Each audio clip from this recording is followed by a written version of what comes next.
86 Express. I am a lady aged 36 years old. I moved to the UK at 19 and met my husband there. We got married and have 3 beautiful kids. We worked so hard, the life yakuno, but still didn't manage to build a home, Kumba. Both my husband and I were tired of the life yakungo shanda, and we relocated in 2022. It was a scary yet bold move to up and leave not knowing what is on the other side. Vana were used to a certain lifestyle and environment. Zvekuti pakatomboita that culture shock until they eventually settled in. So we were staying at my parents' house. My father passed away, and mom remarried and moved in with his new husband. As the only child, I didn't have anyone fighting me over Nyayemba. So, ladies, I'm so grateful for the support and foundation my parents gave me. I thought about my kids. Kuti ndinowasiyirawo chi. I spoke to Habi about saving Mari to buy our own property. I had already identified a bank and opened a savings account, and he refused kutitise Mari mu bank. He is someone who is unpatriotic. Everything Zimbabwean is not worth the time. I ended up saving Mari Muzigaba Mumba. All this time, I would put Kamari monthly and write down, and he would do the same. So Patakawea, we had 2 vehicles. We bought one and were left with one that we would share. Unfortunately, my husband got into an accident. Motoika parar. It was not insured. Why? Because my husband believes kubadara mtero kubirwa, medical aid kubirwa. He escaped with minor injuries, so I had to cover the bills. I imagine that kufamba nemakombi and taxes made him feel like apera zvikudaro, and he stole our savings for a property and bought a vehicle. When I discovered this, ndakanzwa kurwadziwa. I resent him to this day because he had no right to buy a car with money we were saving for a property. We had about 11,000, and I know it's not important, but I had contributed 3/4 of that money. He apologized whilst trying to convince me that he made the right decision for both of us and the kids. This has affected our intimacy, our friendship, and like I said, I resent him. My mother vakanditi, you can get him arrested, but ndakazvidzora for the kids. Now, I have started doing my own thing on the side to secure my children's future. Pachine marriage up. Is it wise to have my own stuff on the side? Ndikafa, won't he claim zvinu zvangu? Please help. Here is hot topic yetu ya namhlanje. Yeah. Thank you so much, Mangwe, for our hot topic for today. Venari, you can weigh in 0772 162 660897660299 or 0714 414 tinzgo kuti munoitongo se nyati nayo nasi as our hot topic. We will open up the phone lines. Let's hear Maripano Maswera say.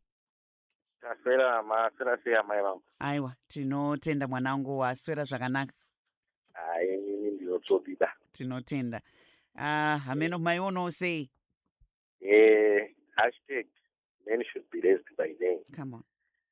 Because unoshaya kuti tichiri gender one here kana kuti kwane madepartment kumeugender. Yes. Because how can you say kuti fine, hamusikaisa mari mubhenga ndizika. Chiisai mari mugaba. Chaisa mari mugaba. Motora. Wakunotenga mota.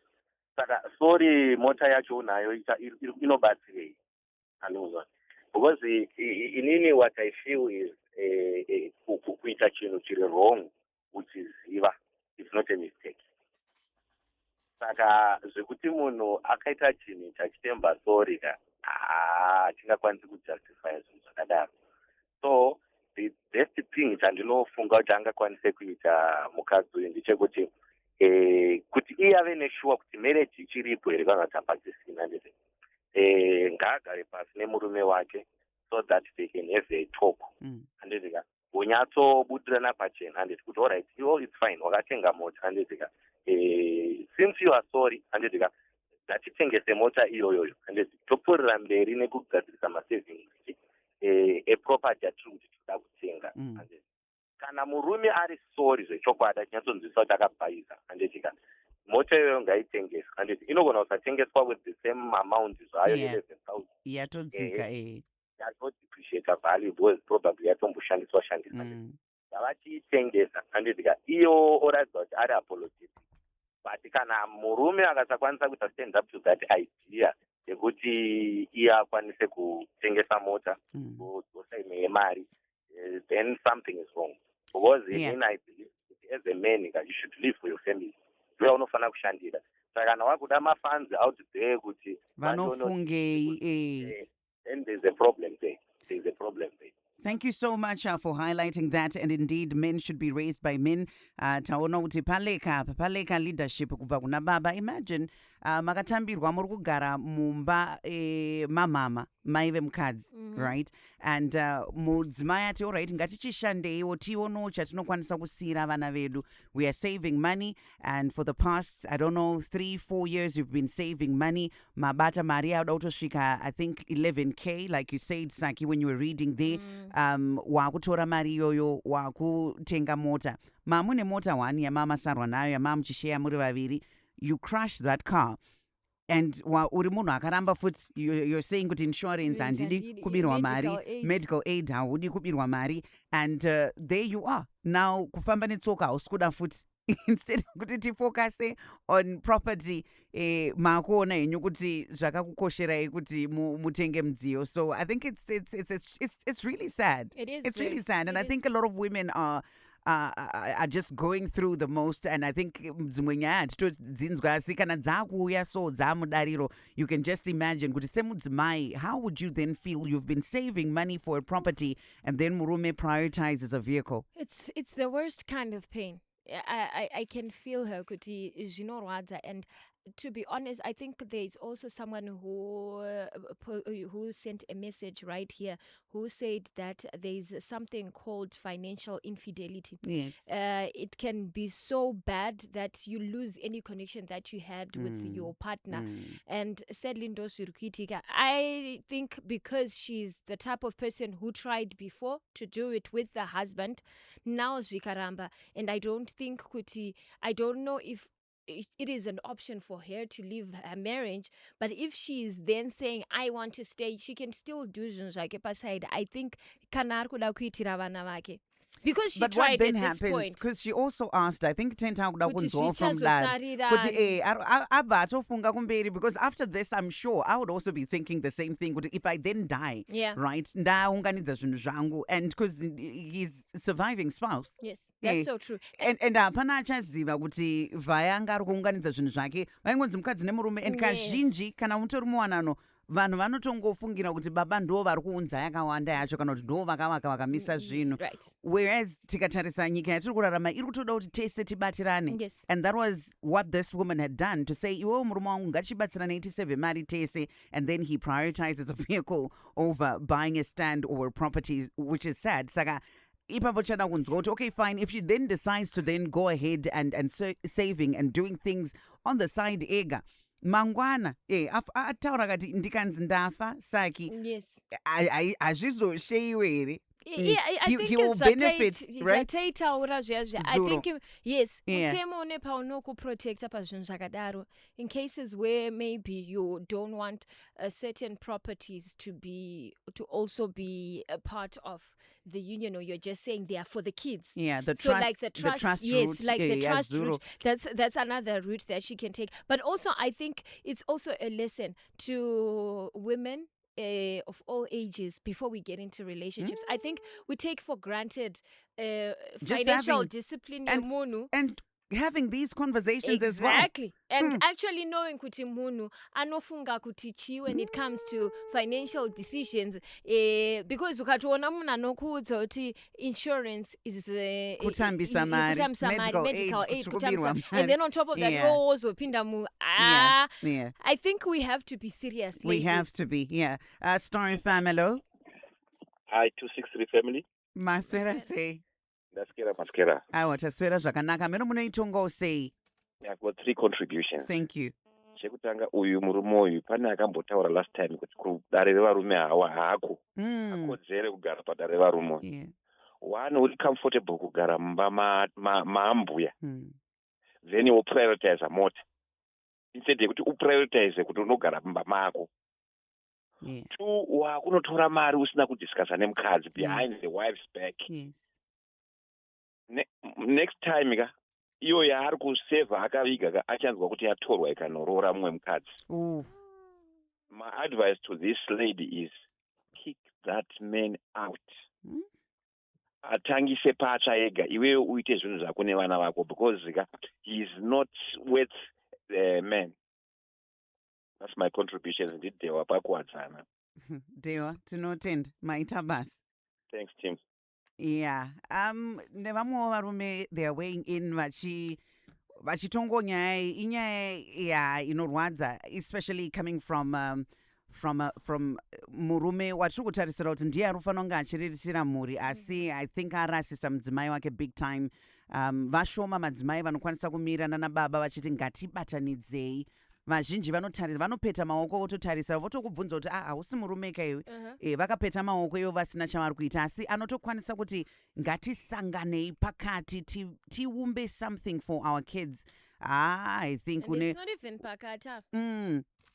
Ari pake pakawanda pemudzimai ndizvozvo. Maswera sei?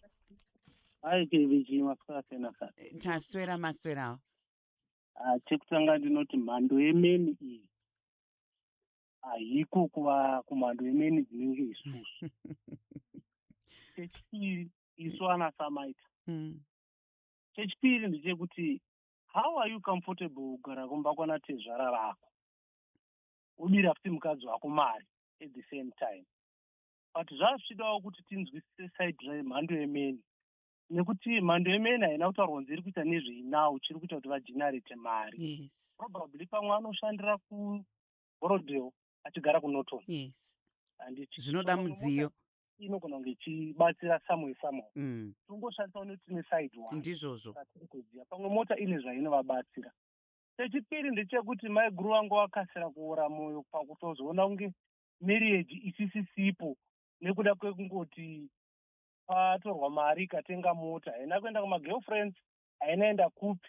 Zviri kutondirakidza samwe kuti mai guru vaneka kuva controlling, even pakusvika pakuita decision yekungobva kuUK kwavasina kudzingwa, havana kumborwa nebahambe iri kurwa vanhu South Africa iyi.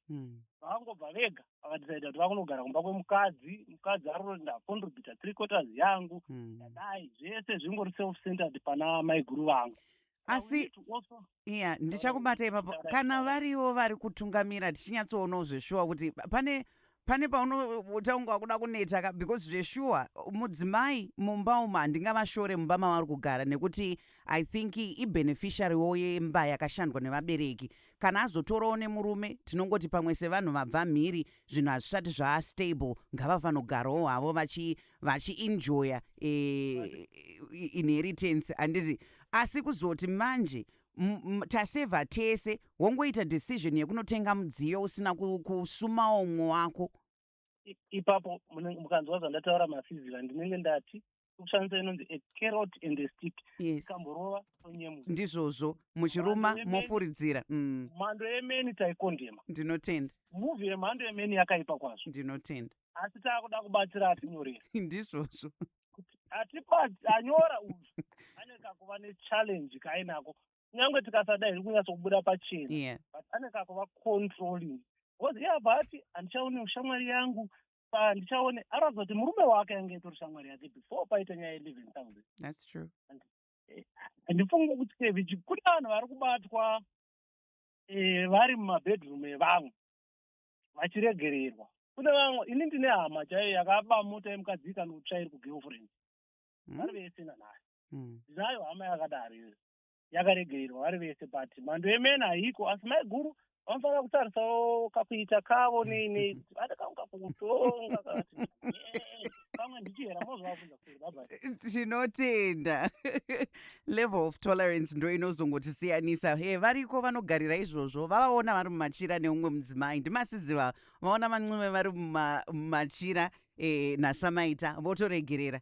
Ndivo vanenge varegerera. Kune vamwe vanobva vati aiwa panapa ndo pazvinogumira, hatingaeriba zviri kuitwa nevamwe tobva tazviunza mumba medu toti sezvo ava varegerera zvakatinakira. She is just bringing her own hot topic yamubata, yamuvhiringa.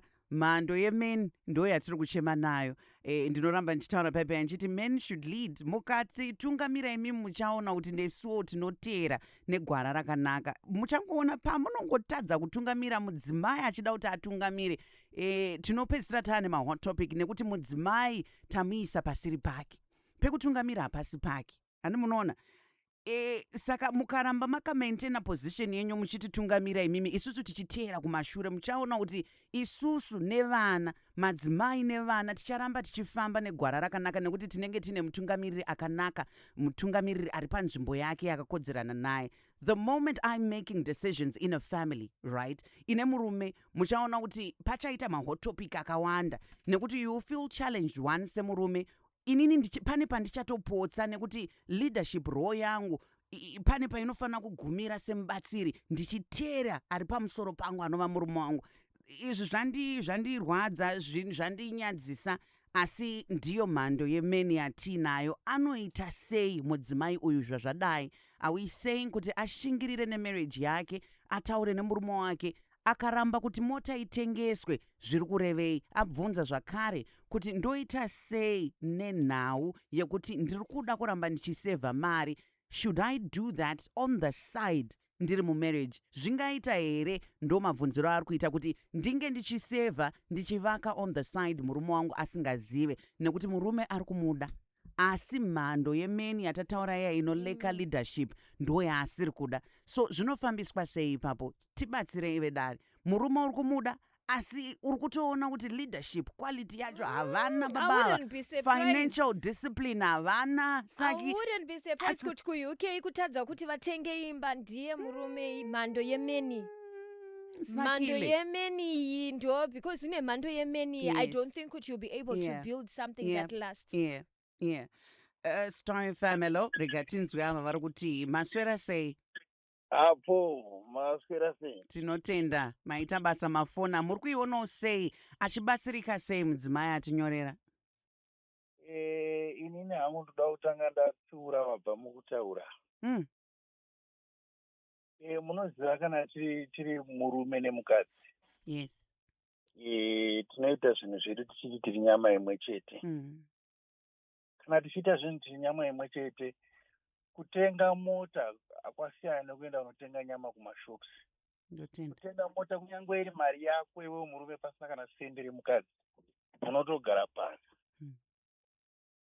Kuti taakufunga kudai, kwete kuti iwe unongotora mari iwe wakutobuda nayo wakutonoita zvaunoda. Hakuna zvinhu zvakadaro. Number 2, mukadzi ndiye akatobvisa kuti mari yakawanda. Pamari iyo ane 3/4 yemari iripo ipapo. Iwe wotora futi mari iyo hauna kumuconsulta, hauna kudii. Handione zviri zvinhu zvakanaka izvozvi. Saka going forward ndaifunga kuti hangu mukadzi uyu zvaanofanira kuita manje, kana achiri kuda mukadzi murume wake, asi akutoziva kuti ndo mhando yemeni yandinayo. Akuchitoziva kuti murume wandinayo murume akaita sei. Kana achiri kuda zvinhu zvaakakufanira kuita manje akuita ega pachake. Murume uyu haatoratidza kuti hatisiri tese. Dai vanga vari vese aitokonsulta. Pakadai apa aiwa hachisi chinhu chidiki chekuti hanzi aifanira kungonotenga ega. Ivi dai anga iri mari yake ega murume apasangana nemukadzi, vaitofanira kugara pasi kuti adzimai ndaenda kungodai tatenga mota. Kunyange hanzi uri kuchigara kuBorodeo kana uchibva Norton, kana makati uda kutenga imba unongokwira kombi wopinda mutauni, wokwira futi mutauni woenda kuBorodeo woenda kubasa. I think ndo inenge yakavakanganisa iyoyo kuti sezvo munhu akambogara kuUK kuzowanikwa ndaakubata makombi nema-indrive vaingodawo mudziyo wavo. I think chinotikanganisa nokutidzosera kumashure sevanhu kunyara naye, kuti vanhu vanozoti vanhu vanozoti kudiya. Nhari yavo inenge yabva yadimbuka. Asi Yeah, Pakawo Mavedare on 0772162651. This hot topic is powered by our friends from Old Mutual. At Old Mutual, we say do great things every day. Stay with us. We will be back shortly after this.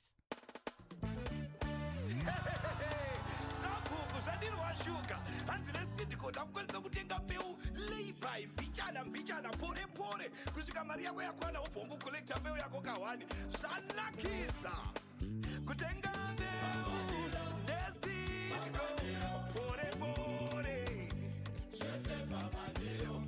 mbichana kusvika yakwana tinokohwa chete star 558 hash chingotaila fasti wobva warejesta padiki pore pore mbichana kutenga mbeu nesidgo pore pore mbichana kusvika yakwana tinokohwa chete dial star 558 hash kuti mutenge mbeu nesidco palay-buy. Kana mari yenyu ichinge yakwana munokolekta mbeu yenyu pasidco depo riri pedyo nemi. Sidco, the home of bumper harvest. Alcohol may be hazardous to health if consumed to excess. The operation of machinery or driving after the consumption of alcohol is not advisable. Not for sale to persons under the age of 18 years. When crafting a beer, each ingredient brings its unique symphony to the brewing process. Our master brewers carefully blend these ingredients to create the smooth, full-bodied melody that is Sable Lager. Masterfully brewed with the finest hops, maize, barley malt, and water. This perfect balance offers a full-bodied flavor with a distinctive smoothness and low bitterness that delivers a smooth, easy drinking experience like never before. With every sip of Sable Lager lies a promise of quality, enjoyment, and refreshment that is brewed like music and enjoyed like a celebration. Sable Lager, smooth, easy drinking. Well, thank you for staying with us, Vedare. A special announcement coming through from our friends from Store Hill Properties. Now, Store Hill Properties are duly instructed by the Sheriff of the High Court of Zimbabwe will conduct a public auction at Relton Sports Club, corner 5th Street and George Silundika Avenue in Harare. Now, the auction will be held tomorrow, the 24th of July at 10 a.m. At Srukuti Mangwana Zhichange Zvichiitika, the 24th of July 2026 at 10 a.m. and registration starts at 8 a.m. There will be about 30 properties, including high, medium, and low density houses, residential and commercial stands, warehouses, your agro-residential stands. So get in touch with Mr. Kim on 0772 618 060. That's 0772 618 060 to find out more information. Visit us at number 11 Northampton Crescent, Eastleigh in Harare. That's number 11 Northampton Crescent, Eastleigh in Harare. And the number to dial again is 0772 618 060 for more information. KV Gina Saki Murise. Guys, zvakatooma naye. Inini hangu mukadzi uyu ka.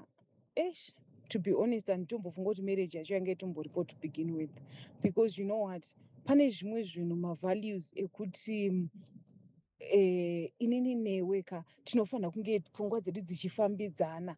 Pane zvimwe zvinhu zvekuti kana zviri too different ka hapana zvamuri kuita. I'm sorry to say this, but I think she just need kuita zvaari kutofunga zvekutoita zvinhu zvake paside, because this man ka hapana future iripo ende yange yatogara isiripo. Ngochete sevakadzi we ignore the red flags, but anyway ndozvatovapo. KVG Saki, uyo murume anotishoresa, uyo murume uyo. Don't baba vanotishoresa. zvinenge zvaungonzi varume tese taukwana ipapo. Yeah. Tine basi. Yambiro yangu kuvarume tiri kungoti torai nzvimbo yenyu. Men should lead. Muchaona kuti tinodzokera patinofanira kunge tiri as far as our marriages are concerned. Tiri kuona kuti institution iri kurwiswa. Pana asiri kutora nzvimbo yake. Dzokerai panzvimbo yenyu. All right, listen, our friends are from Old Mutual are the proud sponsors of our hot topic. Tidibanye savings. Let's just give you a scenario. So Tandy grew up hearing her mother talk about saving for the future. She never really understood what that meant in real life. Years later, it became clear in the most unexpected moment. One afternoon, while standing in their family home during a casual conversation, someone asked, "So, how did you guys manage to get this house?" Her mother paused, smiled, and said, "This house came from an investment I made years ago." What sounded simple carried a deeper truth. This was not luck, but long-term discipline and consistent investing that had quietly shaped their lives. So something that is important for us to take note of and consider is long-term investment payoff, intergenerational wealth realization. So how did we get to this house? Zvakureva kuti pane munhu akagara pasi akaita financial discipline that paid off later.